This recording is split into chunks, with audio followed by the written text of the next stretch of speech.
Hello guys, ayan. So, hinimay ko na ang aking biniling langka.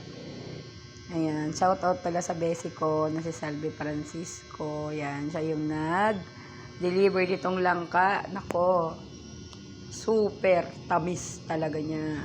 Ayan, napakasarap naman ng langkang ito, besi. Ayan, malalaki pa yung ano niya, ng tisog niya. Ayan. Actually guys, madumi na yung kuko ko kasi kumain ako ng rambutan. Ayan. Ako, 1 kilong rambutan yata itong naubos ko guys. Ayan, saka langka. Ayan, nahinimay ko na siya. Ayan na guys. Ang langka. Ayan, guys ko. Napaka-juicy naman itong langkang ito. Busog-busog na ako guys. Kaya, nag-ano na ako. Suko na muna, mamaya naman. Ayan guys. Langka kayo dyan. Bye guys.